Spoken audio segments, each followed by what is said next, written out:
আসসালামু আলাইকুম, আমি কানিজ ফাতেমা অর্তা এবং আমরা এখন এই কিউআর কোডে কিছু জ্ঞানমূলক প্রশ্ন নিয়ে আলোচনা করব, ঠিক আছে? বোশেক কবিতায়। তাহলে দেখো, গুরুত্বপূর্ণ কিছু জ্ঞানমূলক প্রশ্ন। প্রথম প্রশ্নে বলা আছে, পাখির কাছে ফুলের কাছে আল মাহমুদের রচিত কি ধরনের গ্রন্থ? আমরা জানি এটা শিশুতোষ কবিতার বই, ঠিক আছে?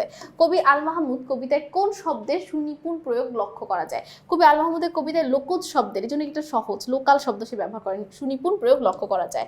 বোশেক কবিতায় এদেশের পরাক্রমশালী মাস কোনটি? বৈশাখ মাস। ঋতু পরিক্রমায় বৈশাখ বারবার কি রূপে আবির্ভাব হয়? রুক্ষ রুদ্র রূপে, ঠিক আছে? আবির্ভূত হয়ে থাকে।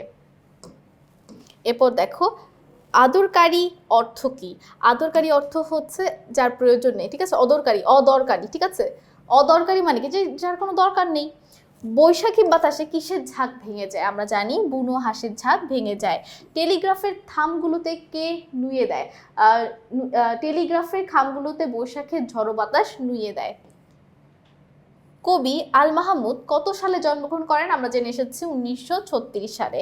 কবি আল মাহমুদ কোন জেলায় জন্মগ্রহণ করেন? তিনি হচ্ছেন একদম কোপাকুপিয়ালা জেলা, ব্রাহ্মণবাড়িয়ায়। এরপর দেখো, সাংবাদিকতা পেশায় আমরা কবি পরিচিতি দেখলে সব পড়ে এসেছি, কিন্তু সাংবাদিকতা পেশার পর কবি আল মাহমুদ কোথায় যোগদান করেন? আমরা জানি শিল্পকলা একাডেমিতে তিনি যোগদান করেন। রামায়ণের রচয়িতাকে? রামায়ণের রচয়িতা হচ্ছে কি? বাল্মীকি, ঠিক আছে? এরপর দেখো, বোশেক কবিতায় কবি কোন মহাবীরের উল্লেখ করেছেন? আমরা জানি মহাবীর হনুমানের কথা তিনি উল্লেখ করেছেন। কালিদাসের মেঘদূত কাব্য কার কথা আছে?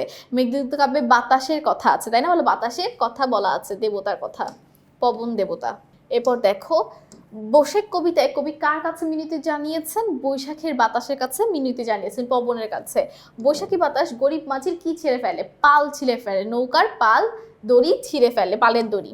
বোশেক কবিতায় বায়ু দেবতা কার ঘর উড়িয়ে নিয়ে যায়? বাবুই পাখির ঘর উড়িয়ে নিয়ে যায়। রবীন্দ্রনাথ ঠাকুর বোশেক কবিতায় কার কাছে করজোড় করেন? আমরা সবাই জানি তিনি বৈশাখের বাতাস, কাল বৈশাখের কাছে। কবি রাজা সোলেমানের বাহন কাকে বলেছেন? আমরা সবাই জানি রাজা সোলেমানের বাহন ছিলেন বাতাস। এরপর দেখো, কবি আল মাহমুদ বাতাসে কি বলে সম্বোধন করেছেন? বাতাসকে দেবতা বলে সম্বোধন করেছেন।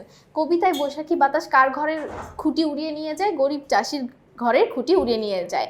সকলকে অসংখ্য ধন্যবাদ আমাদের সাথে এই পর্বটি করার জন্য, এবং পরবর্তী যে পর্বটা আছে অনুধাবনমূলক, সেটা করার আমন্ত্রণ রইল। আমি কানিজ ফাতেমা অর্তা এখানেই শেষ করছি। আসসালামু আলাইকুম, আল্লাহ হাফেজ।